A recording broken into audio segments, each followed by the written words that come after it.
The ship arrived without warning. Ethan Lorne had spent 7 years in exile, convinced the past was buried forever. Then she stepped onto the dock. Zerai, now a violet-eyed princess with a limp, her voice cutting through the silence. "Hello, Ethan?" Her return wasn't just personal, it was a reckoning. "Do you remember me, human? You were the only one who chose me. What happens when the outcast you saved returns as royalty and demands you face the wounds you've tried to forget?" The Y. Pairing program, the Allied Species Union called it a bridge between worlds. Earth diplomats had signed the accords. Human volunteers stood in a sterile white chamber waiting to be matched. The assignment screen flickered, broadcasting bios and biometrics of potential alien partners. Zerai entered last. She moved with a deliberate gait, one leg dragging slightly. The Gerithian delegation stiffened as she passed. Program coordinators leaned together, murmurs sharp as scalpels. "Genetic embarrassment," one muttered. Another tapped her file, coded red, flagged with warnings about her bloodline. By royal standards, Zerai was flawed. Her skin lacked the luminous bioiridescence of her people. The faint, jagged lines across her arms marked her as one of the fractured, born with brittle connective tissue. Stations like this didn't accommodate difference. Each detail was calibrated for optimal diplomatic results. She didn't fit the algorithm. Ethan watched the reactions. Humans whispered too. Some recoiled at her uneven steps, the way her left hand curled slightly inward. Others avoided eye contact entirely. It was the same pattern he'd seen in military hospitals, discomfort masquerading as professionalism, bias dressed as protocol. The selection process continued. Volunteers stepped forward one by one, claiming their assigned matches. Zerai stood alone, her back rigid, staring at the ceiling. She knew how this ended. Then the screen glitched. A system error wiped her profile from the roster. An admin cleared his throat. "We'll reassign her after recalibration. I'll pair with her." Ethan's voice cut through the room. Heads turned. The lead coordinator blinked. "That's not procedure. You needed a match," he said. "Now you have one." Silence pooled around them. Zerai's eyes locked onto his. They burned violet in the artificial light. In an instant, the room reshuffled. Technicians recalibrated their scanners. Diplomats adjusted their notes. No one objected, just quiet adjustments as if the system had anticipated this detour all along. 7 days later, the habitat doors sealed behind them. Dark soil and glowing crystal formations blended under a false sky. Their isolation began. The air smelled of damp earth and ozone. Zerai folded her arms. "They told you, didn't they?" Ethan knelt, adjusting the habitat's oxygen mix. "Told me what?" "About my bloodline. The defects." He didn't look up. "I read your file." She exhaled through her nose. Of course he had. Ethan flicked a switch. Water vapor hissed from an overhead vent, condensing into artificial rain. Zerai watched him work. Most Gerithians would have recoiled. No one touched another species tech without training. But his hands moved with practical certainty. "You build things," she said. "Used to." "Then why volunteer?" Ethan wiped grease on his pants. "Why do you think?" The rain pattered between them. Gerithians prided themselves on strength and grace. Zerai had neither, according to the tests. Yet here was a human who'd stepped into her exile without hesitation. She limped to the habitat's eastern window. Beyond the glass, a projection of her homeworld's storms flickered. Synthetic nostalgia. Ethan joined her. For the first time, he saw it. The way her pupils dilated at the sight of layered clouds, how her fingers pressed against the pane as if she could dissolve into the image. "You miss it," he said. Zerai's jaw tightened. "They don't have storms like this where I'm from." The royal terraformers eliminated weather anomalies centuries ago. The admission hung between them. Even her planet's memory was curated. Night fell inside the habitat. Stars blinked on, some Earth constellations, some Gerithian. Zerai traced a formation with her fingertip. "Your people think we're weak," she said. Ethan slid a toolkit across the table. Show me. She hesitated. Then she rolled up her sleeve. The fractures along her arm caught the light like cracked glass. Ethan didn't flinch. He pulled a scanner from his pack. Tell me how these work. Slowly, she explained, how the filaments in her skin failed to regenerate, how cold stiffened her joints. He listened, then disassembled the scanner and reconfigured it into a portable heater. For the mornings, he said. Sarai turned the device over in her hands. No one had ever built anything for her before. On the fourth day, they argued about architecture. Ethan sketched a design, an arched bridge with dual support systems. Sarai scoffed. That's inefficient. Single span is stronger. Not if the load shifts, he countered. She leaned in, pointing at a stress point. Your species over-engineers everything. Yeah? He smirked. Show me a better way. By sunset, their blueprints covered the table. Day 6, the artificial meteors streaked as scheduled. Sarai sat on the observation platform, legs dangling. Ethan handed her a cup of synthesized Gerithian tea, close enough to the real thing to sting. You didn't answer before, she said. Why choose me? Ethan sipped his coffee. You were the only one not pretending. The words settled between them. Beneath the projected sky, Sarai exhaled. On Jareth, they'd have hidden me by now. Good thing we're not there. Her shoulders relaxed. On the final morning, she woke to Ethan's absence. She found him outside, knee-deep in the habitat's irrigation channel. He was rewiring the flow regulators. You'll short the system, she called. Ethan wiped his brow. It's already junk. Watch. He flipped a switch. The channel pulsed, water flowing in alternating currents, mimicking the tidal rivers of her homeworld.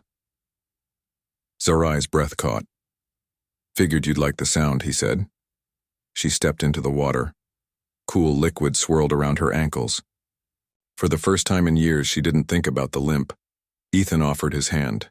She took it. The habitat doors hissed open. Evaluators waited beyond, tablets ready. Sarai hesitated. Ethan squeezed her fingers. Ready? She straightened.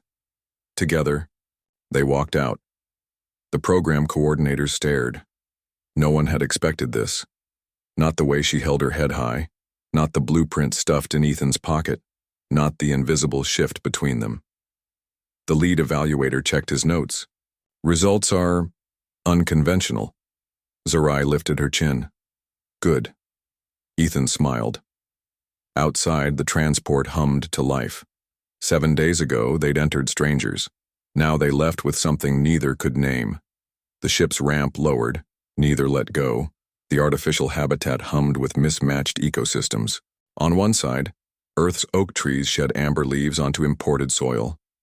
On the other, Gerithian crystal clusters pulsed with slow blue light, their roots embedded in nutrient gel. The divide wasn't seamless.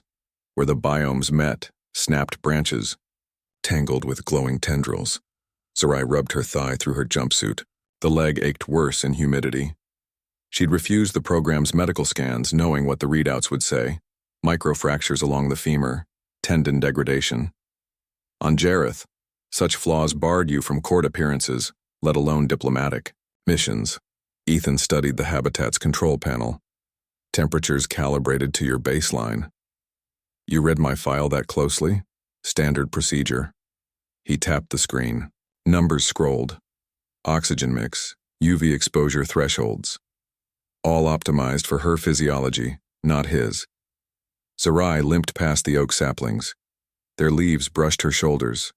No trees grew in the capital's alloy spires. This is what they think my people want?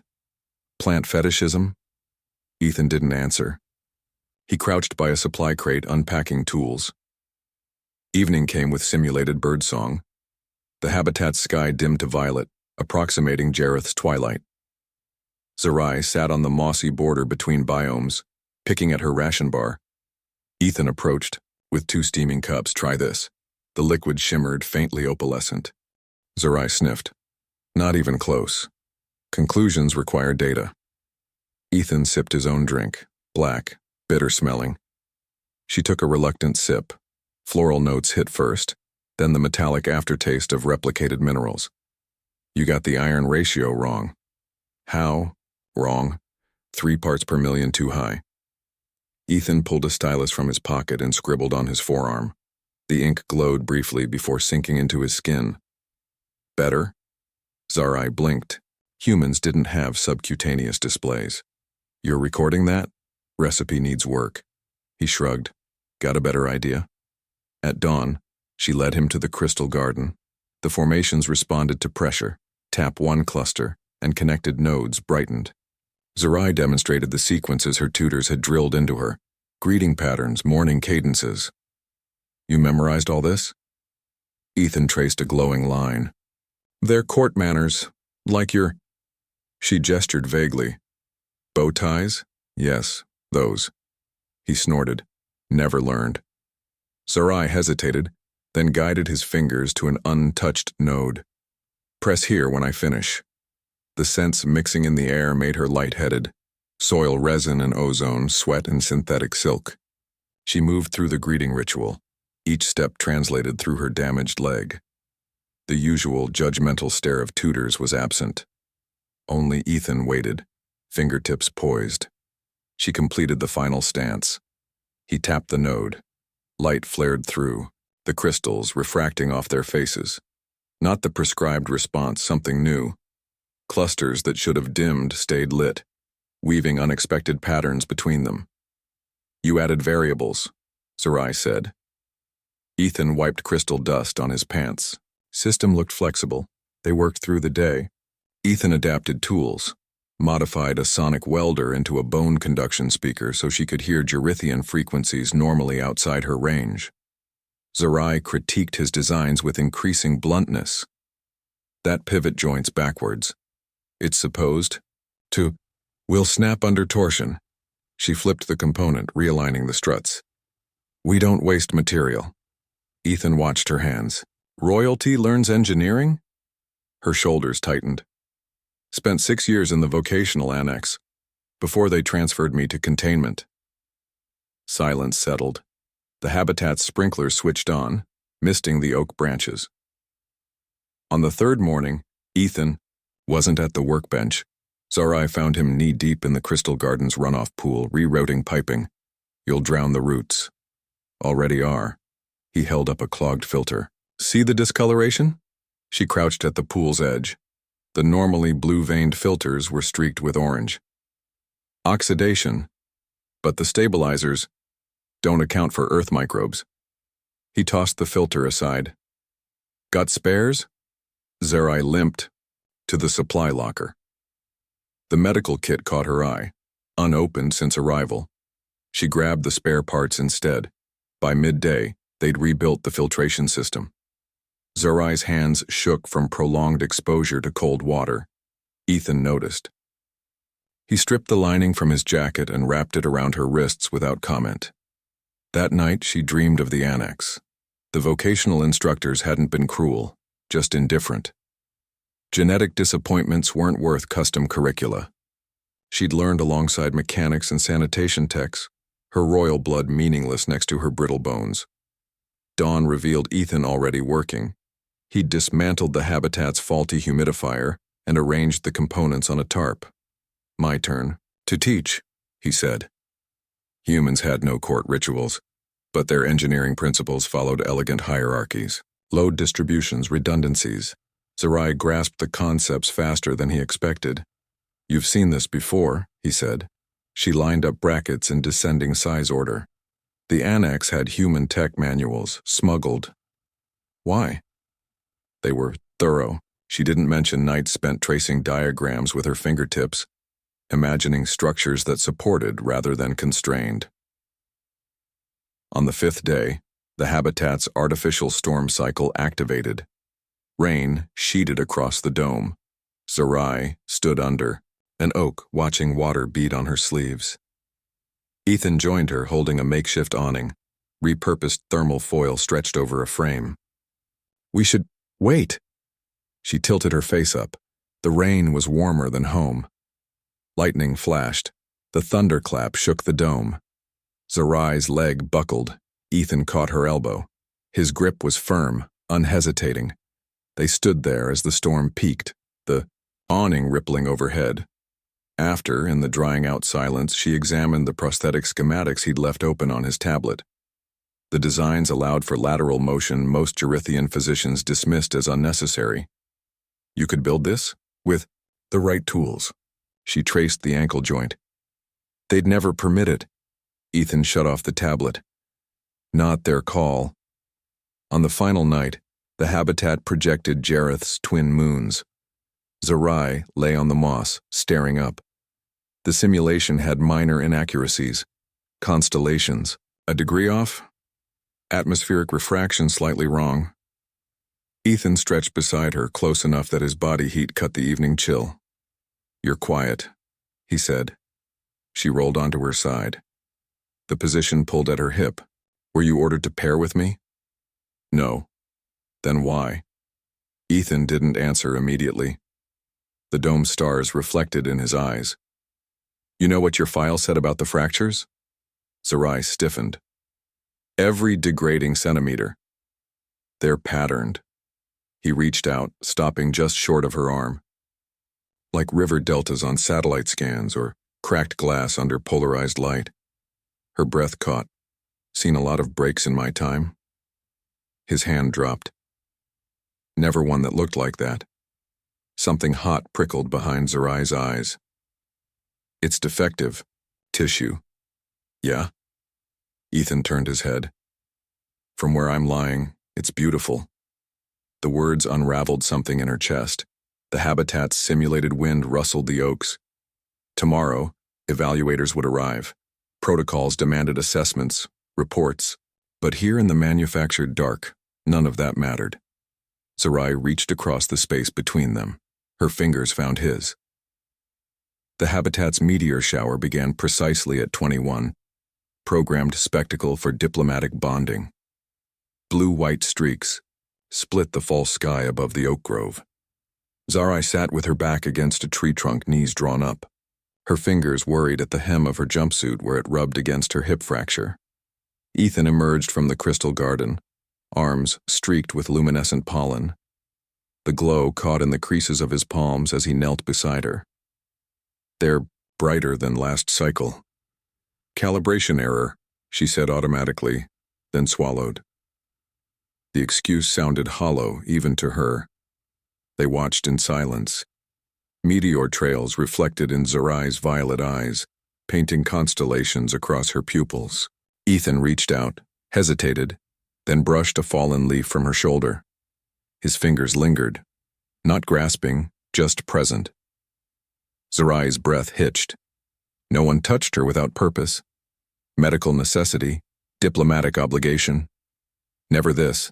The touch shifted, tracing the curve of her collarbone where it emerged from her collar.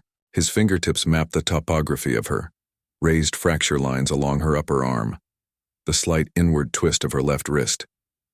You're shaking, he murmured. Zarai clenched her teeth. Muscle spasms, common with bullshit. The word came, out soft, almost fond. Ethan's thumb grazed the pulse point on her wrist. Try again. Above them, a meteor detonated in a silent burst of silver sparks. The light caught the branching fractures along Zarai's forearm, turning each thread into a luminous river delta. Ethan exhaled sharply. She tried to pull away. I warned you there. Look at that. He turned her arm gently, aligning the fracture patterns with the meteor's fading contrail, like storm forks on satellite scans. Zarai went very still. In the annex, physicians had documented every flaw with clinical precision. Her tutors averted their eyes. Even her own reflection in polished metal had been something to hurry past. Ethan's fingers moved to her face, tracing the faint stress lines around her eyes. Laugh lines, though she couldn't remember laughing much. His touch was neither clinical nor reverent. It simply was. She shut her eyes. The kiss happened slowly. No grand gesture, no dramatic pull. Just Ethan's forehead pressing against hers first, warm breath mingling in the charged air between them. His nose brushed her cheekbone. A question. Sarai answered by closing the distance.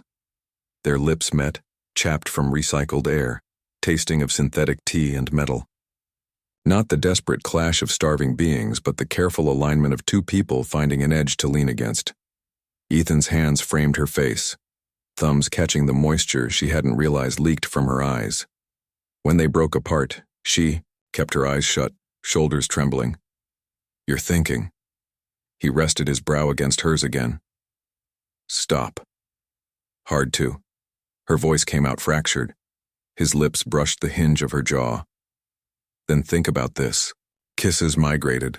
Her temple, the notch above her sternum, the twist of scar tissue below her right ear. Each press of lips unraveled another knot in her chest. By the time he reached her crooked left pinky, the childhood break never set properly, Sarai was crying in earnest.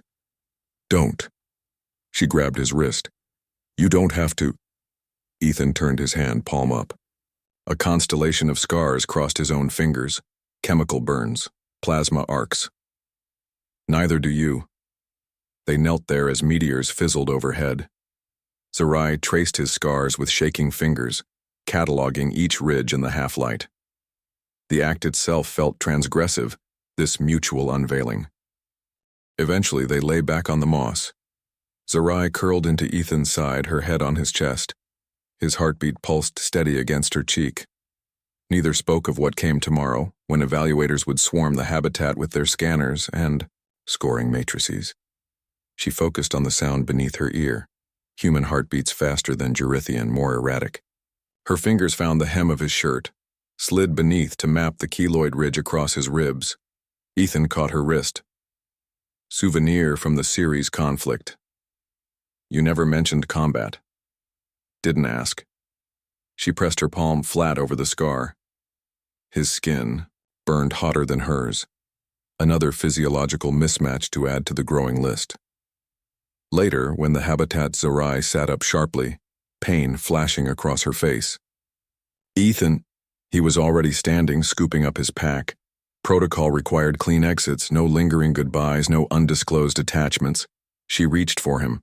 The movement pulled at her bad hip, forcing a gasp through her teeth. Ethan turned at the threshold. His expression cracked open for an instant, raw, aching, before the diplomat's mask slid back into place. Then the door sealed between them. Sarai stared at the blank metal. The habitat's climate systems whirred, erasing traces of their 7 days, adjusting humidity, purging particulate matter. On the moss where they'd lain, a single oak leaf clung to the synthetic fibers of Ethan's discarded jacket lining. She picked it up, crushed it in her fist. Beyond the observation window, a personnel carrier detached from the docking ring. Its engines flared, cutting a brilliant line through the black. Jareth's consulate ship waited in high orbit. Sarai pressed her palm to the glass. 7 years would pass before she saw him again. 7 years of exile, of quiet revolutions, of learning how to walk through fire without crumbling. But that came later. For now, there was only the fading heat of fingers interlaced, and the ghost of words breathed against skin. 7 years passed before the throne called Sarai home, though home was never the right word for it. Jeremy, her half-brother, had choked on his own excess by year 3. Poisoned wine at a state banquet, an ironic end for a man who'd exiled her for being genetically compromised. The ensuing power vacuum split Gerithian nobility into 3 warring factions. By year 5, protesters painted her fractures on banners outside the Platinum Spire. The cracks in her bones had become their shorthand for the cracks in their world. A merchant guild even mass-produced wristbands with glowing vein patterns to mimic her flawed physiology. The old guard called it sacrilege. The people called it hope. Ethan learned this in fragments. Intel reached his monitoring station in distorted transmissions, garbled video of Sarai addressing crowds from a repurposed cargo hauler, her limp more pronounced after years without proper care. Rebel medics had fashioned her a brace from salvaged ship plating. It glinted in the sun when she walked, a makeshift crown. The day her brother died, she'd been mining asteroid ore in the Kisari belt. Now factions argued whether a broken-blooded heir could stabilize a fractured empire. Traditionalists circulated doctored hollows of her infancy, images emphasizing her asymmetrical features, her weaker left side. Reformers projected footage of her repairing a damaged reactor with nothing but a solder gun and tethered restraints. A full revolution erupted in year 6. Ethan watched the siege of the Celestial Bridge through a smuggled feed. Royal guards fired stun beams into crowds. Zarai walked through the barrage with no shield, no armor, just that same unsteady gait. The stun rounds washed over her like rain. She kept moving. Later, they'd claim her genetic anomalies made her resistant to certain frequencies. The simpler truth, she'd trained her nervous system to withstand pain. Her first act as regent was dissolving the genetic purity courts. Her second, recalling all exiled nonconformists. Scholars, artists, those born with atypical biology. The old families protested. Their leverage evaporated when planetary defense forces pledged to her. When her ship finally entered Earth's orbit, it wasn't the desperate vessel Ethan remembered. This one bristled with salvaged weapons, its hull streaked with battle scars. Royal banners hung unevenly, stitched by hand, not machine. The docking bay smelled of ionized metal. 7 years of rust stained the grated floors where Ethan waited. Zarai descended the ramp alone. She'd aged. Silver threaded her dark hair, premature, given Gerithian lifespans. The old brace was gone, replaced by a proper prosthetic, elegant in its minimalism, exposing rather than hiding the mechanics underneath. "You look terrible," she said. Ethan's monitoring outpost had been bombed 3 times in the last year. He wore his exhaustion plainly. Zarai took one step, then faltered. The prosthetic knee joint hissed, overcompensating. Ethan caught her elbow out of habit. Her skin burned hotter than he remembered, side effect of the gene mods her new physicians had cooked up. They couldn't fix that? He nodded at her leg. Zarai straightened. "I told them not to try." Her entourage watched from the ship. Ethan counted 6 exiles, now ministers, each bearing visible imperfections their old regime would have purged. A slight man with translucent skin adjusted his filtration mask while whispering to an aide. Zarai followed Ethan's gaze. "Surprised? They followed you here? They voted for it. After Jesmond tried to poison my rations." She said it casually, like discussing weather patterns. The receiving hall hadn't changed in 7 years. Same cold lighting, same antiseptic benches where diplomats once judged interspecies pairs. Someone had scratched obscenities into one wall panel, human cursive layered under Gerithian glyphs. Zarai ran her fingers across it. "They scrubbed our old habitat 4 times, said our biome readings contaminated the systems." Ethan remembered. The oak saplings. They incinerated everything. The log survived. She pulled a data wafer from her belt. Every conversation, every atmospheric adjustment. They archived it all. Observed but didn't interfere.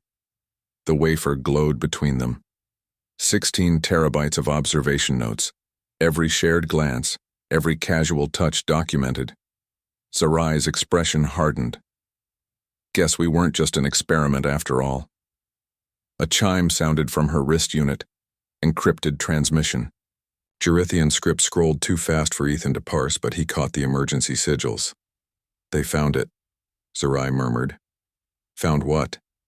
Instead of answering, she activated the room's display. Satellite imagery resolved. A massive facility on Jareth's southern ice shelf. The old purification labs. Her voice tightened. Vaughn's team confirmed it this morning. They weren't dismantled, just relocated. Ethan recognized the layout. Genome sequencers larger than most starships, banks of artificial wombs aligned in perfect rows. "What are they recalibrating?" Zarai zoomed in on heat signatures. Hundreds. Thousands. They started breeding replacements. The footage jumped. Cloned children in sterile white shifts performed coordination drills. None limped. None had asymmetrical features.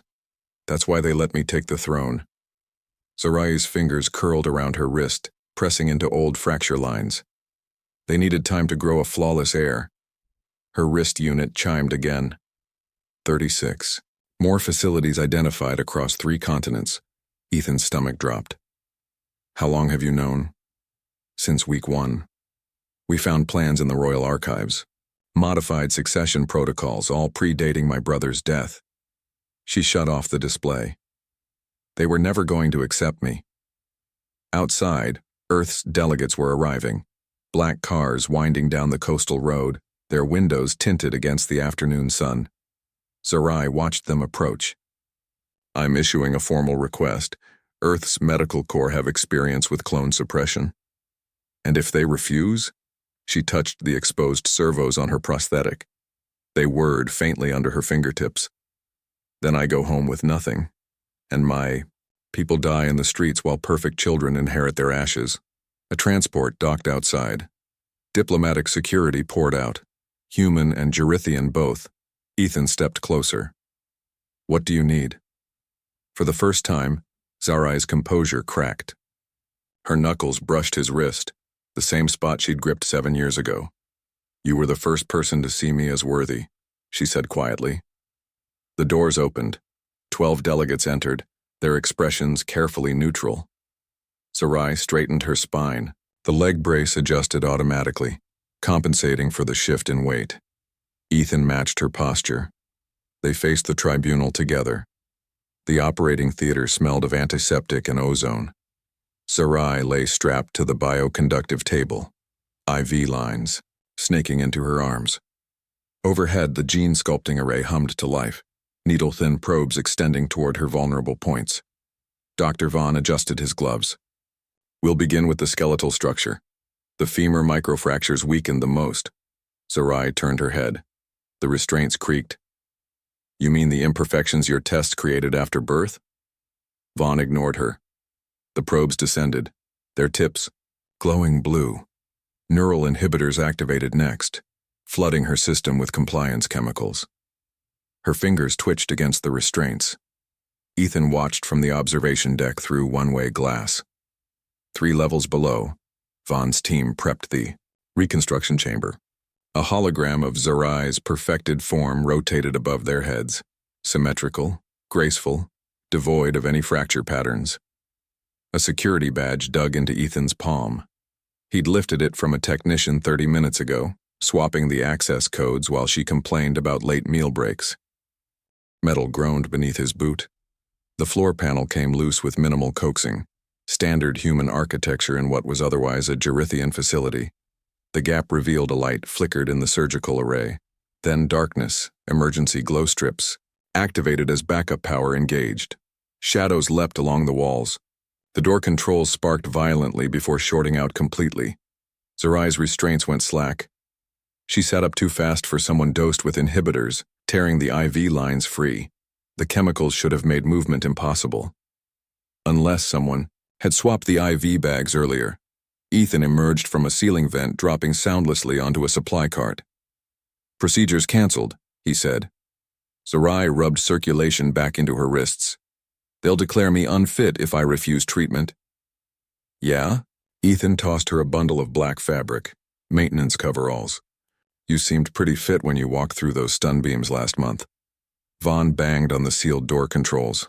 His shouts were muffled through the soundproofing. Sarai dressed quickly. Beneath the surgical gown, intricate fractal tattoos covered her arms, protest glyphs inked in prison camps. Ethan peeled up a floor panel revealing cramped tube access. He handed Sarai the prosthetic prototype. This is temporary. Proper one takes calibrated materials. She strapped it on. The servos whirred softly, compensating instantly for her uneven gait. A perfect fit, she noted. Ethan checked the corridor cam feeds on a stolen tablet. Had your measurements after the takeover. Was going to ship it before they locked you in here. Shouting erupted down the hall. Sarai tested the prosthetic's weight distribution, rolling onto the balls of her feet. How many saw you enter? 6 guards. Maybe 7. Ethan primed a stolen stun charge. The tube access led downward into humid darkness. Condensation dripped from pressurized seals marking old sewage lines retrofitted for medical waste disposal. Gerithian security forces had already locked down level exits. Ethan guided Zerai left at a junction where the walls transitioned from modern alloy to crumbling pre-war masonry. Vaughn's team built the treatment wing over quarantine sectors. Old infrastructure's still here. A security drone rounded the corner, its floodlight sweeping the passage. Zerai pressed against damp stone as the beam passed inches from her face. She exhaled slowly, lungs burning from the oxygen-starved air. The prosthetic trembled slightly, untested lubricants reacting to underground chill. Ethan signaled forward. Cold water runoff soaked their boots as they waded through a submerged service tunnel. Zerai's breathing hitched, a symptom of her condition. In damp environments, a half-submerged grate marked the exit point. Ethan leveraged it open with a rusted pipe. Beyond lay flooded streets leading to the lower industrial sectors where his contacts waited. Zerai hesitated at the threshold. They'll burn districts looking for me. Less flammable down there. Ethan pointed to the maze of canals below. And Vaughn's perfect air program won't work without you walking back in to denounce it. Distant klaxons echoed through the tunnels. Searchlights crisscrossed the administrative spires high above. Zerai adjusted the prosthetic's tension settings. Why, didn't you send the leg through proper channels? Thought you might want it fitted by someone who remembered your stance. Her reflection shimmered in the floodwater. For a moment, neither moved. Then she stepped through the grate, without looking back. Impact gel sealed the prosthetic's contact, points within minutes of walking. The design incorporated organic feedback loops missing from most Gerithian tech, subtle weight shifts Ethan had noted years ago in their habitat. Rain sheeted across the manufactory district as they reached Safe House. Coordinates. The prosthetic's servos adjusted smoothly to wet pavement.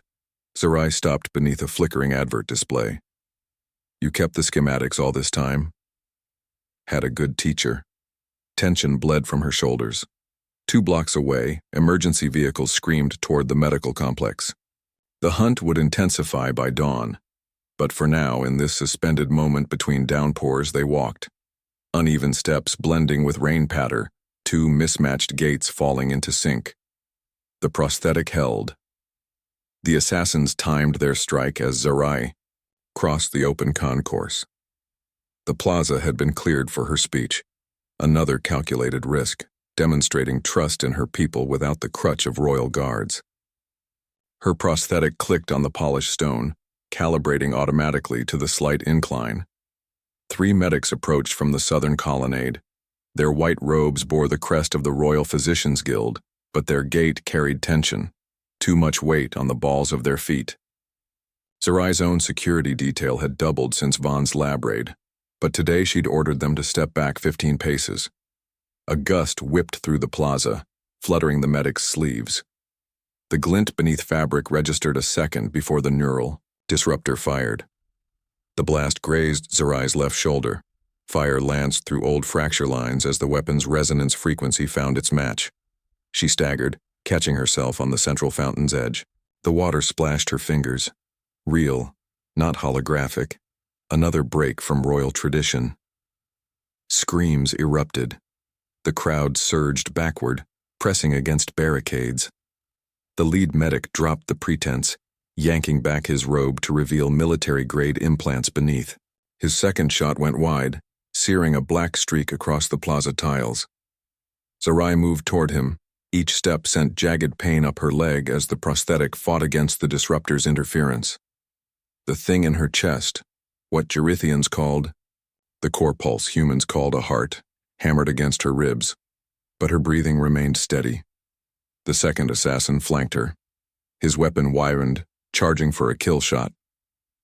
A child's sob cut through the chaos. Zerai turned toward the sound. A girl, maybe 9, had become separated from her parents in the panic. She stood frozen, clutching a handmade banner depicting Zerai's fracture lines in glittering ink. Time compressed. Zerai pivoted. The disruptor. Blast meant for her head struck her thigh instead, melting through synth flesh to reveal the prosthetic's inner workings. Servos screeched under the assault but held. The child's parents dragged her to safety. By then, security forces had reacted, Shock bolts took down 2 assassins mid-reload. The third hesitated, just long enough for Zari to close the distance. She disarmed him with a twist borrowed from human combat manuals. His wrist snapped with a satisfying crunch. Silence fell over the plaza. Blood dripped from Zari's nose, side. Effect of the neural disruption. She wiped it away with her sleeve, smearing red across the protest tattoos. Assassin components littered the ground, sparking intermittently. Her damaged prosthetic emitted a low, irregular hum like a faulty engine. No, one moved. Zari stepped onto the fountain's edge. The water soaked through her boots, ruining the expensive leather. She didn't care. Look at them. Her voice carried without amplification. Look what they fear enough to kill over. She pointed to the disabled assassin. His implant array glowed, faintly beneath torn skin. High-grade military issue. A decorated veteran of the Purity Wars. Zari yanked back his sleeve, revealing the old regime's brand. Yet here he is, shooting at a cripple in broad daylight. Murmurs rippled through the crowd. She rolled up her own sleeve, displaying the latticework of fractures. Sunlight caught the branching patterns, turning them luminous against her skin. These are just bones, she said. Easily fixed if I'd wanted. But flaws don't frighten them. What terrifies them is the idea that we might stop hating our own reflections. A woman near the front clutched her twisted arm closer to her chest. Nearby, a man traced the scar bisecting his face. Zari's damaged. Prosthetic chose that moment to fail catastrophically. The knee joint locked up, sending her sprawling against the fountain's edge. Gasps echoed. For a heartbeat, she lay there. Former outcast, would-be queen, now drenched in fountain water with one working leg. The assassins had been removed, but their real weapon lingered, the image of weakness. Then someone laughed. Not a cruel sound. Warm, surprised. A young man in mechanic's coveralls was grinning. Zari sat up slowly. Something funny? You're terrible. At falling, he said. The tension shattered. People surged forward, not to help exactly, but to bear witness as Zari hauled herself upright using the fountain's edge. Water streamed from her hair, her clothes, the exposed gears of her prosthetic. A child offered her the fallen banner. Your Highness? Zari took it without ceremony, using the fabric to wipe grease from her fingers. The crowd pressed closer, not in fear now, but something far more dangerous. Belief. By dusk, the images had spread across every major feed. Zari limping through the plaza on her damaged prosthetic, protesters hoisting her onto their shoulders, security forces standing down as citizens tore apart the last assassin's weapon. In Bisarandi, the palace's shadowed corridors, old regime loyalists exchanged glances. Their perfectly engineered airs meant nothing against this. Ethan found Zari in the infirmary hours later. Medics buzzed around her, running diagnostics on the neural damage. Still alive then? He set a toolkit on the bedside table. Zari flexed, her hand watching the fractures shift. Turns out defective biology has survival advantages. She tossed him a data pad, security footage from the attack, already trending under the broken victory. Ethan scrolled through images of civilians tending each other's wounds, repurposing barricades into makeshift ramps for those who couldn't climb steps. They don't need a perfect queen. Zari tested her weight on the temporary prosthetic. Just one who knows where it hurts. The next morning, 53 former Purity enforcers publicly defected. By week's end, the first disabled child in generations entered the royal academies. And in the plaza where assassins had failed, someone planted an oak sapling in the cracked stone where Zari had fallen. Its roots would eventually split the pavement, entirely. Morning light fractured through the crystal cathedral's prisms, casting geometric patterns across the assembled nobles. The air hummed with tension. Old regime loyalists clustered near the western arches, robes stiff with disapproval, while commoners packed the standing areas, their simpler clothes marked by mended seams and protest badges.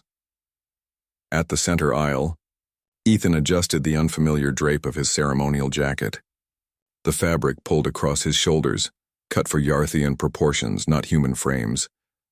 Zarai waited at the altar, not on the traditional raised dais, but level with the attendees. Her new wheelchair gleamed under the crystal light, the armrests engraved with fractal patterns matching her bone scars. She'd refused the usual concealing robes, opting instead for a sleeveless tunic that revealed the full latticework of fractures along her arms. The prosthetic leg sat exposed, its inner mechanics visible through transparent polymer plating. Earth's ambassador wiped his palms on his trousers. "They'll reject the dual coronation," he muttered. Ethan ignored him, watching instead as a child. In the front row clutched a toy version of Zarai's wheelchair, its miniature occupant sporting similar body modifications. Behind them, an elderly man with cybernetic eyes leaned forward, hands clasped as if in prayer. The high priestess began the chant. Her voice resonated with the cathedral's natural acoustics, another break from tradition.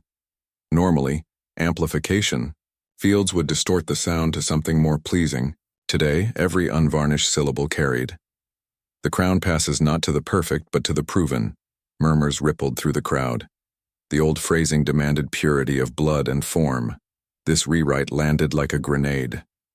When the priestess lifted Zarai's crown, a delicate circlet woven from adaptive alloys.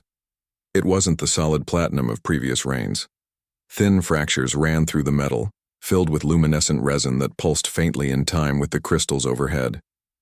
The design echoed the very imperfections Zarai's enemies had mocked. She didn't bow. Instead, the priestess lowered the crown onto her head at eye level, the resin flaring brighter at contact. Gasps erupted as the fractures in the metal glowed.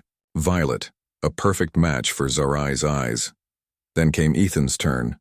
Protocol demanded the consort's coronation happen separately, in a lesser chamber. Zarai had vetoed it. Now the priestess hesitated. The second crown, a simpler band, hovering above Ethan's head. "No." Zarai reached up, intercepting the priestess's wrist. Together. She took the second crown herself. Her fingers trembled slightly, residual nerve damage from the assassination attempt, but her grip held. Ethan knelt, bringing himself eye level with her chair. The crowd held its breath as Zarai placed the circlet on his brow. Human crowns were heavier, designed to weigh down the wearer with responsibility. This one sat light, its inner surface lined with the same pulse-responsive resin. When it made contact, the material flared gold, Earth's sunlight captured in Jarthian crystal. A child squealed in delight. The priestess completed the binding ritual, weaving a thin cord between their joined hands. Another break from custom. The cord wasn't the traditional unbroken platinum strand, but a braid of earth cotton and Jarthian nerve thread.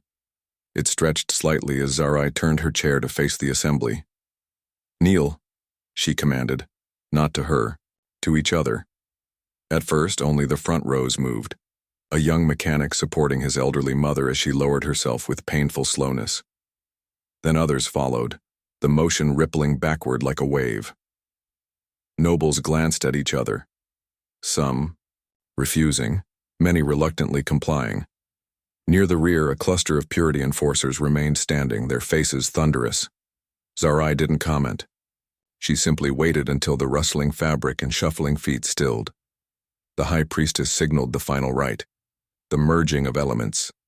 A crystal chalice was brought forward, containing water from Jarth's sacred Bing Chuan, mixed with Earth's Atlantic brine. Traditionally, the monarch drank alone. Zarai lifted the cup, then passed it to Ethan. He sipped first, throat working as he swallowed the brackish mix. When Zarai took her turn, some liquid escaped the corner of her mouth, a flaw no previous ruler would have allowed witnesses to see. She didn't wipe it away. The cathedral's crystals began singing. Sunlight striking particular angles always produced harmonic vibrations in the ancient stone, but today's alignment was perfect. The notes built slowly, resonating through bone and metal alike. Zarai's prosthetic hummed in sympathetic vibration, its exposed gears catching the light like miniature stars. Ethan's crown glowed brighter in response. A sob came from the left. Gallery. A woman clutching a child whose limbs bore the same fracture patterns as Zarai's. Others touched their own visible imperfections, some weeping, others grinning. Near the exit, 3 purity enforcers shoved their way out. No one stopped them. Zarai wheeled forward to address the assembly. The new ramps installed just that morning allowed smooth passage to the speaking platform. Another first. We've been taught that strength means never showing damage. Her voice needed no amplification in the singing crystal's wake. But what is a cathedral if not a structure that turns fractures into beauty? She gestured upward, where sunlight streamed through, deliberately flawed prism arrays, creating the famed light patterns. From this day our laws will honor what we are, not punish what we're not. The crowd erupted, not the polite applause of courtiers but full-throated cheers that shook dust from the arches. Someone began chanting, an old protest rhyme from the vocational annexes where Zarai had been hidden. Others took it up, the words growing louder, more confident with each repetition. Earth's ambassador let out a slow breath. They're really doing this. Ethan watched a group of teenagers helping a quadriplegic veteran onto the ramp for better viewing. The man's chair bore the emblem of the old regime's war machine, now partially scratched out to reveal a protest glyph underneath. Told you they would, Ethan said. Outside, workers were already dismantling the plaza's old stairs, replacing them with graduated slopes. A contingent of human engineers consulted with Jarthian architects, some gesturing wildly as they debated material strengths, others sketching hybrid designs that incorporated both worlds' techniques. Zarai's first official act came at dusk. She signed the repeal of genetic purity laws with a pen made from melted-down containment chamber locks. The document itself was displayed on adaptive crystal parchment, another hybrid tech, so those with visual impairments could feel the raised glyphs. That night, the first mixed-species feast in Jarthian history spilled from the palace into the streets. Human spices mingled with traditional banquet aromas. Someone had tuned the public announcement system to play both planets' music in alternating bursts, creating an erratic but joyful cacophony. Ethan found Zarai on an isolated balcony overlooking the festivities. Her prosthetic lay, disassembled. On a side table, daily maintenance she now insisted on doing publicly. She was adjusting the knee joint's tension when he approached. Not enjoying your party? Her fingers didn't pause their work. Ethan set down 2 glasses, earth whiskey and Jarthian spark wine. Wanted to see the view from up here. Below, a group of children were playing a hybrid game involving both gravity ball and human-style tag. One boy with corrective leg braces whooped as he tagged a fully able-bodied classmate. No one commented on his asymmetrical gait. Zarai slotted the last component into place with a quiet click. The prosthetic's inner workings shimmered. Self-repair, filaments activated by body heat. Vaughn's lab is being converted tomorrow into a school. Fast work. She rotated the ankle joint, testing its range. Had the plans drawn up years ago. The admission hung between them. All those years in exile, she'd been preparing for this. Not just surviving, but meticulously designing every ramp, every policy shift, every symbolic gesture now unfolding below. Ethan studied her profile, the determined set of her jaw, the faint stress lines that no amount of royal privilege could erase. You really thought you'd make it back here? Zarai picked up the whiskey, swirling it so the ice cubes clinked. They'd developed the same melting point for both their species, a small but telling detail. Had to, she said simply. From the plaza below, laughter rose like bubbles in a glass. Someone had brought out glow spheres from Earth, their soft radiance mingling with Jarthian crystal lamps. The combined light made everything, and everyone, look slightly unreal, suspended between what was and what might be. Zarai signed the Genetic Inclusion Act by that lake. The document abolished purity testing in schools, workplaces, public offices. Her pen scratched audibly across the adaptive crystal parchment. Another of Ethan's designs, its surface altering texture to indicate different sections for non-sighted readers. A child in the front row clutched a toy version of Zarai's wheelchair. Behind her, an elderly veteran with cybernetic legs adjusted his stance, his prosthetic feet sinking slightly into the engineered sod. No one rushed to help. Reforms spread outward. Public transit platforms gained ramp extensions modeled after the palace gardens. Market stalls installed adjustable height counters. The first hybrid school opened its doors, its architecture featuring wide doorways, tactile signage, chairs that adapted to various body types. Ethan's workshop became a revolving door of engineers from both worlds. Human wheelchair designs merged with Gerithian hover tech. Neural interface systems evolved to accommodate different brain structures. Not all changes were physical. The royal kitchens began producing nutrient variants, meals tailored to divergent biology served side by side. Mixed dietary tables appeared in civic centers. At first, patrons self-segregated. Then a young Gerithian with digestive implants sat beside a human diabetic sharing similar monitoring devices. They compared glucose stabilizers over spiced bread. The vocational annex Zerai once occupied became a design hub. Former genetic disappointments now engineered solutions for accessibility challenges. Their first project, retrofit kits for old regime buildings, making them navigable without demolition. Resistance simmered. Traditionalists boycotted adapted public spaces until the day a famed purity advocate's daughter fell, breaking her spine in a tumble down antiquated stairs. The family's subsequent endorsement of ramp installations shifted public opinion. 6 months in, the gardens hosted its first cross-species festival. Music pulsed through hybrid acoustics, deep earth bass frequencies underpinning Gerithian harmonic layers. Children with varying limb configurations played a new game involving gravity balls and tactile markers. Zerai watched from the lakeside. A group of teenagers nearby debated ramp angles, sketching alternatives in the damp shore soil. Their argument sounded nothing like the hushed shame of annex days. Ethan joined her, smelling of solder and soil. He'd been troubleshooting irrigation sensors all morning. "They're planning the next phase already," he noted, nodding toward the teens. Zerai's fingers curled around her chair's controls. Expected them to reject it at first. They recognized themselves in the design. Ethan pointed to where a girl with tremor-afflicted hands was carefully transplanting seedlings. "You gave them the plans, but they're making it real." Night fell.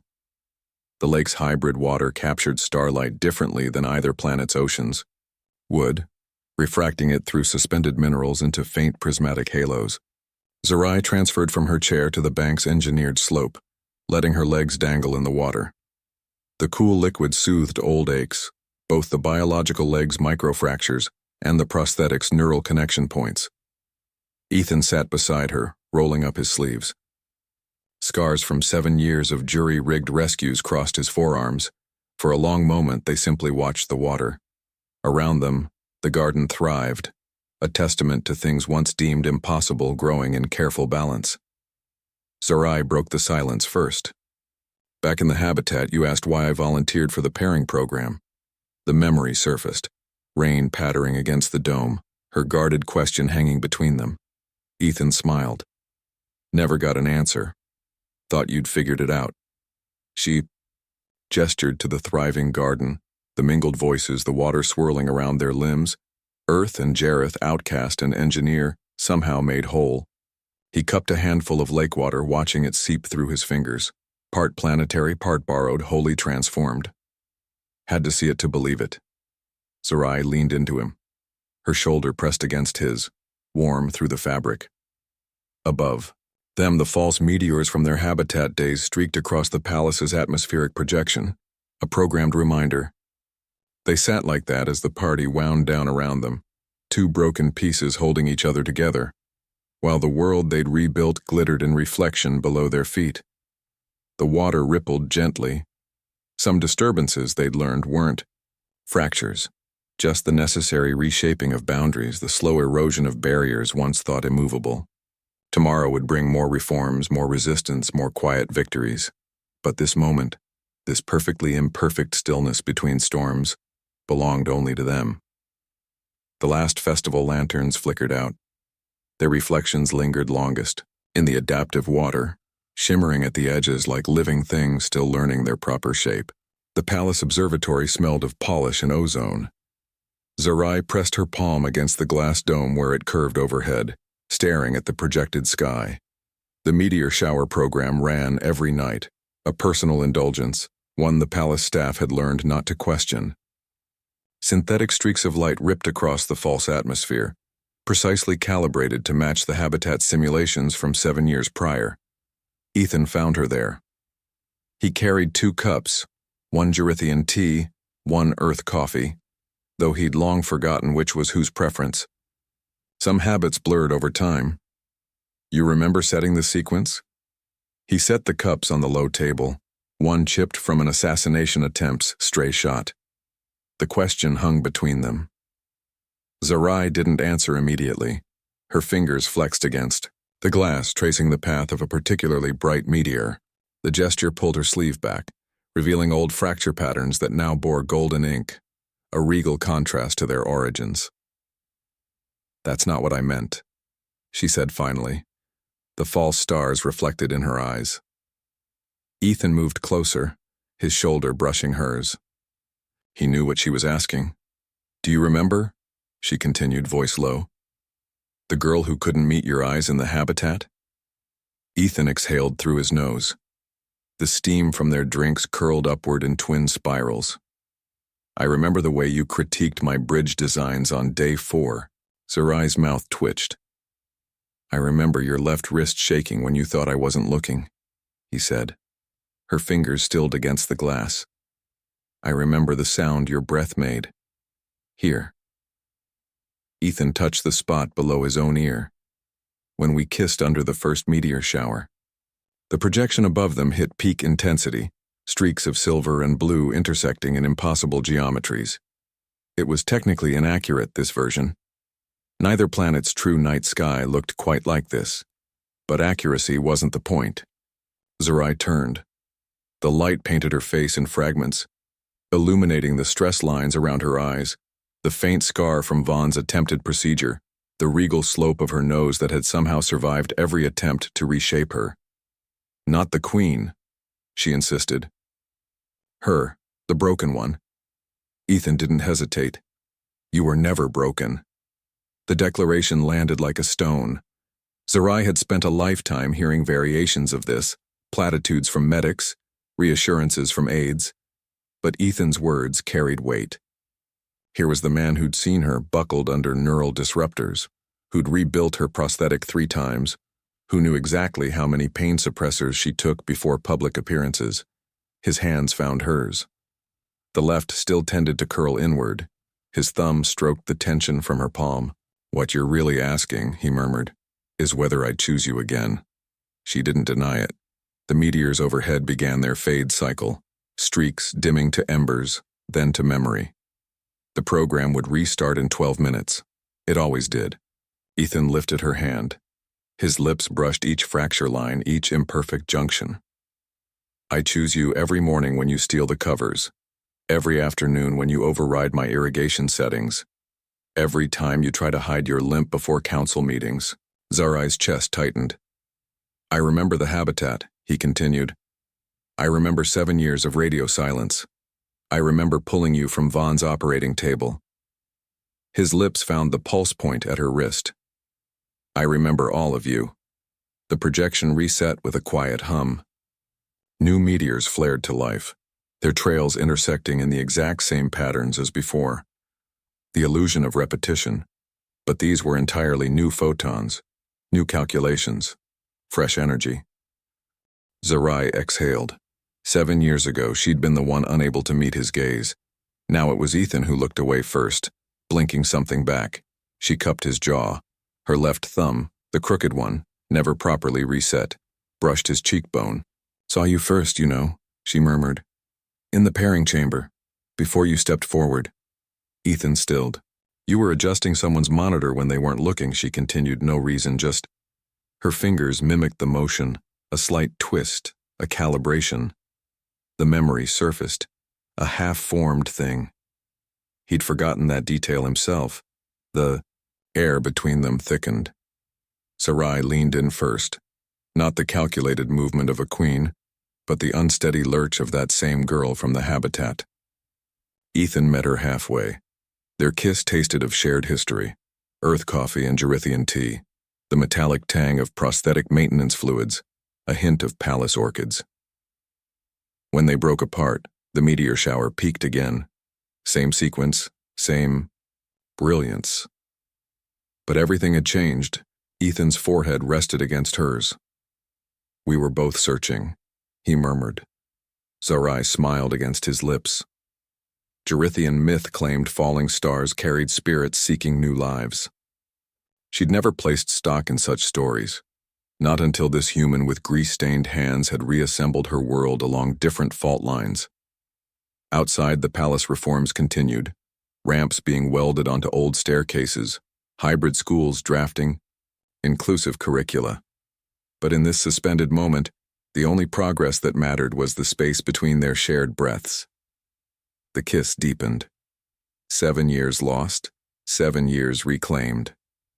Later, much later, when the projection cycled for the 14th time Ethan would carry her to bed, Sarai's prosthetic left on the observatory floor beside his discarded jacket, and if their joined shadows on the wall looked slightly asymmetrical, slightly unbalanced, neither cared. They'd found each other twice now, first by chance, then by choice. This time, they intended to stay found. The glass palace reflected every color as the coronation ended, light bending through prisms, fracturing in ways that would have once been called flawed. Sarai wheeled down the ramp as petals rained from the upper balconies, her mismatched limbs catching the light. This wasn't the parade route she'd expected 7 years ago, fleeing in a smuggler's ship. Ethan walked beside her. His hand rested on her chair, calluses catching the fabric. What if we measured strength by resilience instead of perfection? What if the cracks were simply places where the light got in? They redesigned a universe. Imagine what yours could reshape